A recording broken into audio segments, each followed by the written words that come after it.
Fight ಅಲ್ಲ, big fight, ಭಯಂಕರವಾದಂತ big fight. Rashika versus Gilli Nata, Kavya versus Rashika ಭಯಂಕರವಾಗಿದೆ. ಇವ್ರುಗಳ ಮಧ್ಯೆ ಕುರಿ ಆಗಿದೆ ಯಾರು ಗೊತ್ತಾ? ಸೂರಜ್. ಈ ಸೂರಜ್ ಅಣ್ಣ ಎಂಟ್ರಿ ಕೊಡ್ಬೇಕಾದ್ರೆ ಹ್ಯಾಂಡ್ಸಮ್ ಹಂಕ್ ತರ ಬಂದ. ಈಗ ಓಲ್ಡ್ ಮಂಕ್ ತರ ತಲೆ ಮೇಲೆ ಕೈ ಹೊಟ್ಕೊಂಡು ಮೂಲೆಯಲ್ಲಿ ಕೂತವನೆ. ನಮ್ಮಿಬ್ರು ಜೋಡಿ ನೋಡ್ಬಿಟ್ಟು ಎಲ್ರು ಹೊಟ್ಟೆ ಹೊರ್ಕೋತಾ ಇದಾರೆ. ನಿಮ್ಗೆ ತಾಕತ್ತಿದ್ರೆ ನಮ್ ತರ ಇದ್ಬಿಟ್ಟು ತೋರಿಸಿ ಅಂತ ಕಾವ್ಯ ರಾಶಿಕನ್ ಕ್ಯಾಕ್ರ್ ಸುಗಿತಾ ಇದ್ದಾಳೆ. ಬಿಗ್ ಬಾಸ್ ದೊಂಬರಾಟ. ಇವತ್ತು ಬಿಗ್ ಬಾಸ್ ಮನೇಲಿ ದೊಂಬರಾಟ ನಡೀತಾ ಇದೆ. ರಾಶಿಕಾ ವರ್ಸಸ್ ಗಿಲ್ಲಿ ನಟ ಇಬ್ರು ಕೂಡ ಜಗಳ ಆಡ್ತಾ ಇದಾರೆ. ಕಾವ್ಯನ್ ಕಂಡ್ರೆ ರಾಶಿಕಂಗಾಗಲ್ಲ, ರಾಶಿಕನ್ ಕಂಡ್ರೆ ಕಾವ್ಯಂಗಾಗಲ್ಲ. ಆದ್ರೆ ರಾಶಿಕಾ ಬಂದ್ಬಿಟ್ಟು ಗಿಲ್ಲಿ ಹತ್ರ ಜಗಳ ಆಡ್ತಿದ್ದಾಳೆ. ಗಿಲ್ಲಿಗೆ ಕಾವ್ಯ ಮುಳ್ಳಾಗಿದ್ದಾಳಂತೆ. ಆದ್ರೆ ಸ್ವಲ್ಪ ಜನ ಹೇಳ್ತಾ ಇದಾರೆ ಕಾವ್ಯಂಗ್ ಗಿಲ್ಲಿ ಮುಳ್ಳಾಗಿದ್ದಾನೆ ಅಂತ. ಸೂರಜ್ ಬರೀ ಟಾಸ್ಕ್ ಅಲ್ಲಿ ಮಾತ್ರ ಸಪ್ಲೈಯರ್ ಅಲ್ಲ, ರಾಶಿಕಾ ಲೈಫ್ ಅಲ್ಲೂ ಸಪ್ಲೈಯರ್ ಆಗೋಗಿದ್ದಾನೆ. ನಾನು ಸೂರಜ್ ಏನು ನಮ್ ಬಾಂಡಿಂಗ್ ಏನು ಅಂತ ನಾವು ತೋರಿಸ್ತೀವಿ ಅಂತಂದೇಳಿ ಹಠ ಮಾಡಿ ಕಾವ್ಯ ಮತ್ತೆ ಗಿಲ್ಲಿ ಹತ್ರ ಚಾಲೆಂಜ್ ಮಾಡ್ತಾ ಇದ್ದಾಳೆ ರಾಶಿಕಾ. ಕಾವ್ಯದು ಗಿಲ್ಲಿದು ಲವ್ ಸ್ಟೋರಿ ನಡೀತಾ ಇದೆ. ಅದು ನಿಲ್ಲಿಸಬೇಕು ಅಂತ ಸಾಕಷ್ಟು ಜನರು ಕಣ್ಣು ಬಿದ್ದಿದೆ. ಗಿಲ್ಲಿ ಇಲ್ದೆ ಕಾವ್ಯ ಇಲ್ಲ, ಕಾವ್ಯ ಇಲ್ದೆ ಗಿಲ್ಲಿ ಇಲ್ಲ ಅಂತ ರಾಶಿಕಾ ಹೇಳ್ತಿದ್ದಾಳೆ. ಆಯಲ್ಲ ನಮಸ್ತೆ ಎಲ್ಲರಿಗೂ, ನಾನು ನಿಮ್ಮ ರಘುವರಿ ಆರ್ ವಿ ಕೆ ಸ್ಟುಡಿಯೋಸ್ಗೆ ಎಲ್ಲರಿಗೂ ಸ್ವಾಗತ ಸುಸ್ವಾಗತ. ಹಾಗೆ ಬಿಗ್ ಬಾಸ್ ಫೈಲ್ಸ್ಗೆ ಕೂಡ ಸ್ವಾಗತ.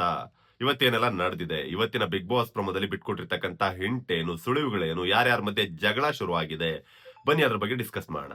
ಮೊದಲನೇದಾಗಿ ಇವತ್ತು ಹೈಲೈಟ್ ಆಗಿರ್ತಕ್ಕಂಥ ಕ್ಯಾರೆಕ್ಟರ್ಗಳು ಬಂದು ಗಿಲ್ಲಿ ನಟ, ಹಾಗೆ ರಾಶಿಕಾ ಮತ್ತೆ ಕಾವ್ಯ, ಹಾಗೆ ಸೂರಜ್. ನಿನ್ನೆ ಒಂದು ಎಪಿಸೋಡ್ ಅಲ್ಲಿ ಯಾರ್ಯಾರೆಲ್ಲ ಹೈಲೈಟ್ ಆಗಿದ್ರು ಅಂತ ನಿಮ್ಗೆ ಗೊತ್ತಿದೆ.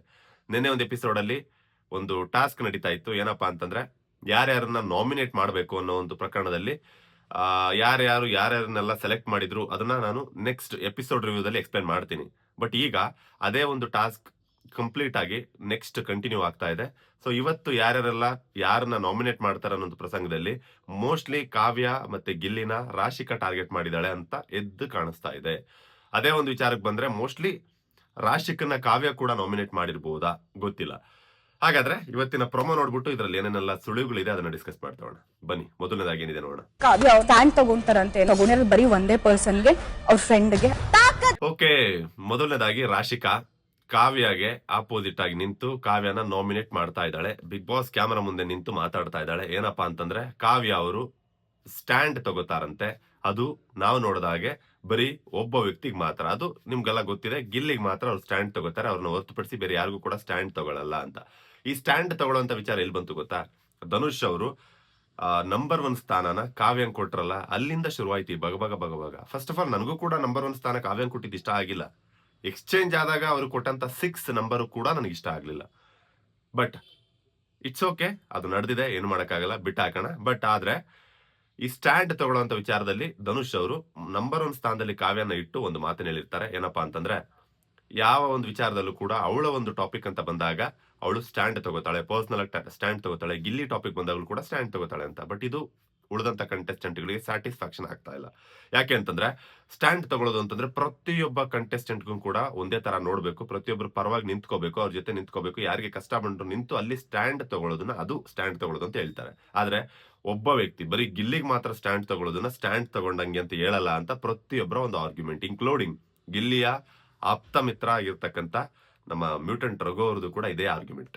ಓಕೆ, ಸೊ ಈ ಒಂದು ವಿಚಾರದಲ್ಲಿ ಸ್ಟ್ಯಾಂಡ್ ತಗೋತಾರಂತೆ ಕಾವ್ಯ. ಬಟ್ ಆದ್ರೆ ಒಬ್ಬನೇ ಒಬ್ಬ ವ್ಯಕ್ತಿಗೆ, ಅದು ಗಿಲ್ಲಿಗೆ ಮಾತ್ರ. ಸೊ ಇದು ನಮ್ಗೆ ಇಷ್ಟ ಆಗಿಲ್ಲ. ಸೊ ಹಾಗಾಗಿ ನಾನು ಕಾವ್ಯನ ನಾಮಿನೇಟ್ ಮಾಡ್ತೀನಿ ಅಂತಂದೇಳಿ ರಾಶಿಕಾ ಅವರು ಅವ್ರನ್ನ ನಾಮಿನೇಟ್ ಮಾಡ್ತಾ ಇದ್ದಾರೆ. ಬನ್ನಿ ನೆಕ್ಸ್ಟ್ ಏನಾಗಿದೆ ನೋಡೋಣ. ಫ್ರೆಂಡ್ಗೆ ತಾಕತ್ತಿದ್ರೆ ಆ ಫ್ರೆಂಡ್ಶಿಪ್ ನ ಬೇರೆಯವರು ಬೆಳೆಸ್ಕೊಂಡು ತೋರಿಸಿ ನನಗೆ. ತಾಕತ್ತಿದ್ರೆ ಆ ಫ್ರೆಂಡ್ಶಿಪ್ ನ ಬೇರೆಯವರು ಕೂಡ ಬೆಳೆಸ್ಕೊಂಡು ತೋರಿಸ್ಲಿ ನನಗೆ ಅಂತ ಕಾವ್ಯ ಹೇಳ್ತಿರೋದು. ಅದರ ಅರ್ಥ ಇವಾಗ ಹಿಂದೆ ಅಷ್ಟೇ ಒಂದು ನಾಮಿನೇಟ್ ಮಾಡಿದ್ರು ರಾಶಿಕಾ ಅವರು. ಕಾವ್ಯನ ನಾಮಿನೇಟ್ ಮಾಡ್ಬೇಕಾದ್ರೆ ಒಂದು ರೀಸನ್ ಹೇಳಿದ್ರು. ಅದೇನಂತಂದ್ರೆ ಸ್ಟ್ಯಾಂಡ್ ತಗೋತಾರಂತೆ, ಅದು ಬರೀ ಗಿಲ್ಲಿಗೆ ಮಾತ್ರ ತಗೋತಾ ಇರೋದು ನಾವು ನೋಡಿದಾಗೆ ಅಂತ. ಸೊ ಇವರಿಬ್ಬರ ಒಂದು ಬಾಂಡಿಂಗ್, ಗಿಲ್ಲಿ ಮತ್ತೆ ಕಾವ್ಯ ಒಂದು ಬಾಂಡಿಂಗ್ ಏನಿದೆ, ಇವರಿಬ್ಬರ ಒಂದು ಫ್ರೆಂಡ್ಶಿಪ್ ಏನಿದೆ, ಸಾಕಷ್ಟು ಜನಕ್ಕೆ ಬ್ಯಾಕ್ ಬೋನಿಂಗ್ ಆಗಿದೆ ಅನ್ನೋದು ಎಲ್ಲರಿಗೂ ಗೊತ್ತಾಗಿದೆ. ಅದು ಆಲ್ರೆಡಿ 2 ವೀಕ್ಸ್ ಇಂದನೂ, 2 ವೀಕ್ಸ್ ಅಲ್ಲ, ಆಲ್ಮೋಸ್ಟ್ 3 ವೀಕ್ಸ್ ಇಂದನೂ ಅದು ಕ್ಯಾರಿ ಆಗ್ತಾ ಬರ್ತಾ ಇದೆ. ಎಷ್ಟೋ ಸಲ ನಾಮಿನೇಟ್ ಮಾಡುವಂತ ಸಂದರ್ಭದಲ್ಲಿ ಯಾವ್ದು ರೀಸನ್ ಇಲ್ಲ ಅಂತ ಇದೇ ರೀಸನ್ ನ ಕೊಟ್ಟಿದ್ದು ಉಂಟು.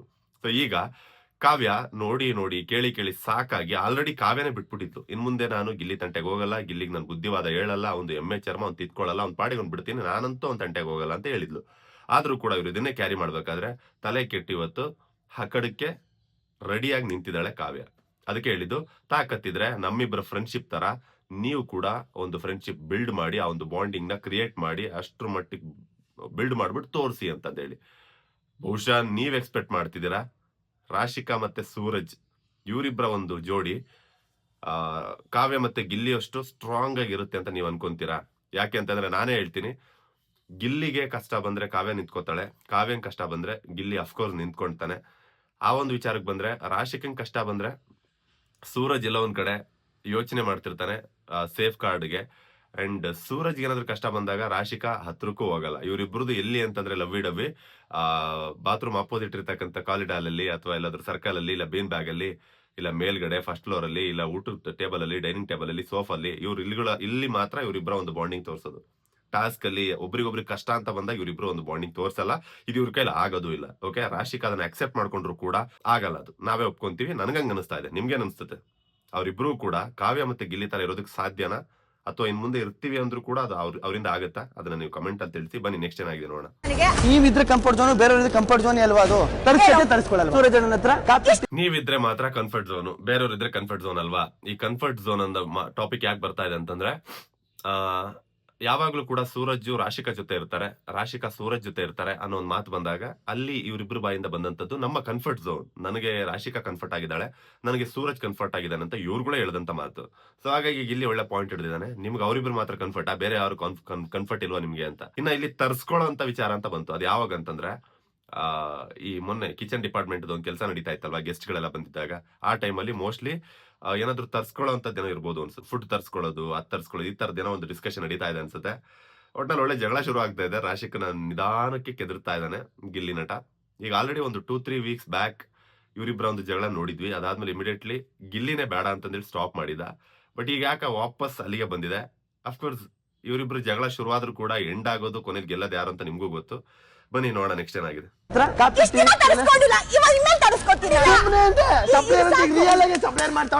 ಇಷ್ಟು ದಿನ ತರ್ಸ್ಕೊಂತಿದ್ಯೋ ತರ್ಸ್ಕೊಳ್ಳಲ್ವೋ, ಅದರ ಅರ್ಥ ಕಾಫಿ, ಟೀ, ಸಮಥಿಂಗ್ ಈ ತರದ್ ಇರ್ತಲ್ಲ, ಇದನ್ನ ತರ್ಸ್ಕೊಳ್ಳೋದು. ಅವಳು ಹೇಳ್ತಾ ಇದ್ದಾಳೆ, ಇದಕ್ಕಿಂತ ಮುಂಚೆ ನೀನ್ ತರ್ಸ್ಕೊಂಡಿದ್ಯಾ ಇಲ್ಲ ಅಂತ ಗಿಲ್ಲಿ ಕೇಳಿದ್ರೆ ಅವಳು ಹೇಳ್ತಿರೋದು, ಇಲ್ಲ ಇದುವರೆಗೂ ತರ್ಸ್ಕೊಂಡಿಲ್ಲ, ಇನ್ನು ಮುಂದೆ ತರ್ಸ್ಕೊತೀನಿ ಅಂತ. ಸೊ ಫೈನಲಿ ಗಿಲ್ಲಿ ರಾಶಿಕಾ ಕಣ್ಣಲ್ಲಿ ಸೂರಜ್ ಸಪ್ಲೈಯರ್ ಅನ್ನೋದನ್ನ ಅವಳ ಬಾಯಲ್ಲೇ ಹೇಳೋ ರೀತಿ ಮಾಡ್ಬಿಟ್ಟ. ಸೊ ಒಟ್ನಲ್ಲಿ ಗಿಲ್ಲಿ ಒಂದು ಬುದ್ಧಿವಂತಿಕೆಗೆ ನಾವು ಮೆಚ್ಚಬೇಕು. ತುಂಬಾ ಚೆನ್ನಾಗಿದೆ ಗಾಯ್ಸ್ ಇವತ್ತಿನ ಒಂದು ಜಗಳ. ರಾಶಿಕಾ ವರ್ಸಸ್ ನಿನ್ನೆ ಆಲ್ರೆಡಿ ರಕ್ಷಿತಾ ಶೆಟ್ಟಿ ಮತ್ತೆ ಕಾವ್ಯ ಜಗಳ ನೋಡಿದ್ದಾಯ್ತು, ಮಜಾ ತಗೊಂಡಿದ್ದಾಯ್ತು. ಮ್ಯೂಟೆಂಟ್ ವರ್ಸಸ್ ಗಿಲ್ಲಿ ನಟನ್ ಜಗಳ ನೋಡಿದ್ದಾಯ್ತು, ಚೆನ್ನಾಗಿತ್ತು. ಇವತ್ತಿನ ಮಜಾ ಅದಕ್ಕಿಂತ ಮಜಾ ಕೊಡೋ ರೀತಿ ಇರ್ಲಿ, ಎಂಟರ್ಟೈನಿಂಗ್ ಆಗಿರ್ಲಿ ಅಂತ ಅನ್ಕೊಂತಾ ಇದೀನಿ. ಇರುತ್ತೆ ಅಂತ ಕೂಡ ಅನ್ಕೊಂತಾ ಇದೀನಿ. ಇವತ್ತಿನ ಪ್ರಮೋ ನೋಡಿದ್ರೆ ಮೊದಲನೇ ಪ್ರಮೋದಲ್ಲೇ ಇಷ್ಟೊಂದು ಫನಿ ಆಗಿದೆ. ನಾನು ಎರಡನೇ ಪ್ರಮೋದಲ್ಲಿ ಹಬ್ಬ ಇರುತ್ತೆ ಅನ್ಕೊಂತೀನಿ. ಬನ್ನಿ ನೆಕ್ಸ್ಟ್ ಚೆನ್ನಾಗಿದೆ ನೋಡೋಣ. ಕಾಮಿಡಿನ ಎಲ್ಲಿ ಯೂಸ್ ಮಾಡ್ಬೇಕು ಅಲ್ಲಿ ಮಾತ್ರ ಮಾಡು. ನೀನ್ ಕ್ಯೂಟ್ ಆಗಿದ್ಯಾ, ನನ್ ಕ್ಯೂಟ್ ಅನ್ನೋದು ಗೊತ್ತು. ಇದೇ ನಿಜವಾದ ಕಾಮಿಡಿ. ನೀನ್ ಕ್ಯೂಟ್ ಆಗಿದೆ. ಆದ್ರೆ ಇವಾಗ ರಾಶಿಕಾ ಹೇಳ್ತಾ ಇದ್ದಾಳೆ, ನಿನ್ನ ಕಾಮಿಡಿನ ಎಲ್ಲಿ ಮಾಡ್ಬೇಕು ಅಲ್ಲಿ ಮಾತ್ರ ಮಾಡು ಅಂತಂದೇಳಿ. ಆ ಟೈಮಲ್ಲಿ ಗಿಲ್ಲಿ ಹೇಳ್ತಿದ್ದಾನೆ, ನೀನ್ ಕ್ಯೂಟ್ ಆಗಿದ್ಯಾ ಅಂತಂದೇಳಿ. ಅದಕ್ಕೆ ನಾನು ಕ್ಯೂಟ್ ಆಗಿದ್ದೀನಿ ಅಂತ ನನಗೆ ಗೊತ್ತು. ಅಂದ್ರೆ ಇದೇ ನಿಜವಾದ ಕಾಮಿಡಿ. ಅದರ ಅರ್ಥ ನೀನ್ ಕ್ಯೂಟ್ ಆಗಿಲ್ಲ ಅನ್ನೋದು. ಸೊ ಮಜವಾಗಿದೆ, ಸರಿಯಾಗಿ ಕಾಲ್ ಎಳಿತಾ ಇದ್ದಾನೆ ರಾಶಿಕಾ. ಇಷ್ಟರಲ್ಲೇ ಬಹುಶಃ ಇವತ್ತಿನ ಎಪಿಸೋಡ್ ಅಲ್ಲಿ ಕಣ್ಣೀರ್ ಹಾಕುವಂತದ್ದು ಎದ್ದು ಕಾಣಿಸ್ತಾ ಇದೆ. ಡೆಫಿನೆಟ್ಲಿ ಅಳ್ತಾಳೆ ಅನ್ನೋದು ಗೊತ್ತಾಗ್ತಾ ಇದೆ. ಈಗ ಆಲ್ರೆಡಿ ಪ್ರಮೋದಲ್ಲೇ ಕೂಡ ಗೊತ್ತಾಗ್ತಾ ಇದೆ. ಅವಳ ಕಣ್ಣಲ್ಲಿ ನೀರು ತುಂಬ್ಕೊಂಡು ಮಾತಾಡ್ತಾ ಇದ್ದಾಳೆ. ಗಿಲ್ಲಿ ಬಾಯಿ ಕೊಡಕ್ ಆಗ್ತಾ ಇಲ್ಲ ಅವಳ ಕೈಲಿ. ಓಕೆ ನೋಡೋಣ. ಸೂರಜ್ ಮುಖ ಅಂತೂ ಹಿಂಗ್ ತಿಂದ ಮಂಗನ್ ತರ ಆಗೋಗಿದೆ. ನಿಮ್ಮಿಬ್ರ ಮಧ್ಯೆ ನನ್ನ ಯಾಕ್ರೋ ಜೋಕರ್ ಮಾಡ್ತಾ ಇದಾರೆ ಅಂತಂದೇಳಿ ಕೂತ್ಕೊಂಡೆ ಅವನು ಕೇಳ್ತಾ ಇದ್ದಾನೆ. ಬಟ್ ಎದ್ದು ಬಂದು ಕೇಳೋಂತ ಧೈರ್ಯ ಸೂರಜ್ ಅವ್ರಿಗಿಲ್ಲ. ಅದು ನಮಗೂ ಗೊತ್ತು, ನಿಮ್ಗೂ ಗೊತ್ತು. ಗಿಲ್ಲಿಗೆ ಎದುರಾಕೊಳ್ಳೋದಿಕ್ಕಂತೂ ಆಗೋದು ಇಲ್ಲ. ಯಾಕೆ ಅಂತಂದ್ರೆ ಲಾಸ್ಟ್ ಸುದೀಪ್ ಸರ್ ಎದುರುಗಡೆನೆ ಸೂರಜ್ ಹೇಳಿದ್ದಾಯ್ತು, ಸಂಚು ಹಾಕಿ ಹೊಂಚು ಹಾಕಿ ಹೊಡಿಯೋದು ಅದು ಗಿಲ್ಲಿ ರಣದ್ದು ಅಂತಂದೇಳಿ. ಸೊ ಅಲ್ಲೇ ಅರ್ಥ ಮಾಡ್ಕೊಳ್ಳಿ, ಗಿಲ್ಲಿನ ಕಂಡ್ರೆ ಸೂರಜ್ ಅವರಿಗೆ ನೆಕ್ಸ್ಟ್ ಲೆವೆಲ್ ಅಲ್ಲಿ ಭಯ ಇದೆ ಅಂತಂದೇಳಿ ಅವರು ನಾನು ಅವತ್ತಿನ ದಿನನೇ ಗೊತ್ತಾಗೋಯ್ತು. ನೋಡ ಅವ್ರ ಮುಖ ನೋಡೋನೆ ಹೇಳ್ತಾ ಇದೆ ಸೂರಜ್ ಅವ್ರು ಎಷ್ಟು ಭಯ ಬಿದ್ದಿದ್ದಾರೆ ಗಿಲ್ಲಿನ ಕಂಡ್ರೆ. ಅವ್ರಿಗೆ ಬಾಯಿ ಕೊಡೋದಕ್ಕೂ ಅವ್ರಿಗೆ ಬಾಯಿ ಇಲ್ಲ. ನೋಡ ನೆಕ್ಸ್ಟ್ ಏನಾಗಿದೆ ಅಂತ. ಪಕ್ಕ ಹೋಯ್ತಿಯಾ, ಮನೆಯಿಂದ ಪಕ್ಕ ಹೋಯ್ತಿಯಾ ಅಂತಂದೇಳಿ ಗಿಲ್ಲಿ ಹೇಳ್ತಿರೋದು. ಸೊ ಇವರ ಒಂದು ಬಾಯಾರಿಕೆ ಅಂತಾನೆ ಈ ವಾರ ರಾಶಿಕಾ ಎಲಿಮಿನೇಟ್ ಆಗಿದ್ದಾರೆ, ನಾಮಿನೇಟ್ ಆಗಿದ್ದಾರೆ. ನೋಡೋಣ ಈ ವಾರ ಡೆಫಿನೆಟ್ಲಿ ರಾಶಿಕಾ. ನಾನು ಹೈಲೈಟ್ ಮಾಡಿದಾಗೆ ರಾಶಿಕಾ, ಧ್ರುವಂತ್, ಇನ್ನ ಅವ್ರನ್ನ ಹೊರತುಪಡಿಸಿ ಇನ್ಯಾರು ಇದ್ದಾರೆ, ಮಾಲು ಅಣ್ಣ. ನೋಡೋಣ ನಾಮಿನೇಟ್ ಲೀಸ್ಟ್ ಬರ್ಲಿ. ಸೊ ನಿನ್ನೆ ಒಂದು ಗೇಮು, ಇವತ್ತಿನ ಒಂದು ಗೇಮು ಆದ್ಮೇಲೆ ಒಂದು ಲೀಸ್ಟ್ ಬರುತ್ತಲ್ಲ, ಲೀಸ್ಟ್ ನೋಡಿದ್ಮೇಲೆ ಅನ್ಸುತ್ತೆ ಸೊ ಗಿಲ್ಲಿ ಬಾಯಾರಿಕೆ ಅಂತ ರಾಶಿಕಾ ಹೋಗ್ಬೇಕು ಅಂತ ನೀವ್ ಅನ್ಕೊಂತೀರಾ. ನನ್ನ ಪ್ರಕಾರ ಇನ್ನೊಂದ್ 2 ವಾರ ಇರ್ಲಿ ಅಂತ. ಬಿಕಾಸ್ ಜಗಳ ಮಾಡೋಕೆ, ಒಂದು ಕಾಂಪಿಟೇಷನ್ ನೋಡೋದಕ್ಕೆ ಈ ಜಗಳ ಗಂಟಿಯರೆಲ್ಲ ಇರಬೇಕು, ಮಜಾ ಇರುತ್ತೆ. ಸೊ ಹಾಗಾಗಿ ವೀಕ್ ಇರೋರು, ಸೈಲೆಂಟ್ ಇರೋಂಥವ್ರನ್ನ ಆಚೆ ಹಾಕ್ಬಿಡ್ಲಿ, ಇಂಥವ್ರನ್ನೆಲ್ಲ ಇಡ್ಲಿ ಇನ್ನೊಂದ್ ಸ್ವಲ್ಪ ದಿನ. ಹಂಗೂ ಹೊರ ಹಾಕೋದಾದ್ರೆ ಸೂರಜ್ ಅವ್ರನ್ನ ಹಾಕ್ಲಿ ಅಂತ ನಾನು ಕೇಳ್ಕೊಂತೀನಿ. ಓಕೆ, ಇದಿಷ್ಟು ಇವತ್ತಿನ ಬಿಗ್ ಬಾಸ್ ಪ್ರಮೋದ ರಿವ್ಯೂ ಆಗಿತ್ತು. ಈ ಒಂದು ಪ್ರಮೋ ಬಗ್ಗೆ ನಿಮ್ಗೆ ಏನೇ ಡೌಟ್ಸ್ ಇದ್ರು ಕೂಡ ಕಮೆಂಟ್ ಅಲ್ಲಿ ತಿಳಿಸಬಹುದು. ಹಾಗೆ ನಿಮ್ಮ ಒಂದು ಒಪಿನಿಯನ್ ಏನಿದೆ ಅದನ್ನು ಕೂಡ ಕಮೆಂಟ್ ಅಲ್ಲಿ ಶೇರ್ ಮಾಡ್ಕೋಬಹುದು. ಹಾಗೆ ಕೊನೆದಾಗ ಕೇಳ್ತಾ ಇದ್ದೀನಿ, ನನ್ನ ಒಂದು ಚಾನಲ್, ನನ್ನ ಒಂದು ವಿಡಿಯೋ ಯಾರಿಗಾದ್ರೂ ಇಷ್ಟ ಆಗಿದ್ರೆ ಲೈಕ್ ಮಾಡಿ, ಶೇರ್ ಮಾಡಿ. ನನ್ನ ಒಂದು ಚಾನಲ್ ಗೊತ್ತಲ್ಲ, RVK ಸ್ಟುಡಿಯೋಸ್, ಎಲ್ಲರೂ ಕೂಡ ಸಬ್ಸ್ಕ್ರೈಬ್ ಮಾಡ್ಕೊಳ್ಳಿ. ಹಾಗೆ ನೋಟಿಫಿಕೇಶನ್ ಬೆಲ್ ಬಟನ್ ಆನ್ ಮಾಡ್ಕೊಳ್ಳಿ. ಹಾಗೆ ಫೇಸ್ಬುಕ್ ಅಲ್ಲಿ ಯಾರಾದ್ರೂ ಈ ಒಂದು ವಿಡಿಯೋ ನೋಡ್ತಾ ಇದ್ರೆ ಅಲ್ಲಿ ಕೂಡ ನನ್ನೊಂದು ಪೇಜ್ ಇದೆ, ಅಲ್ಲಿ ಫಾಲೋ ಮಾಡ್ಕೊಳ್ಳಿ. ಅಲ್ಲಿರ್ತಕ್ಕಂಥ RVK ಸ್ಟುಡಿಯೋಸ್ ಪೇಜ್ಗೆ ಜಾಯ್ನ್ ಆಗಿ.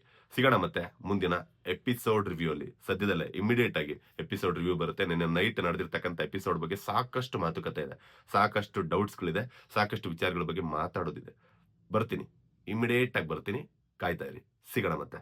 Love you all.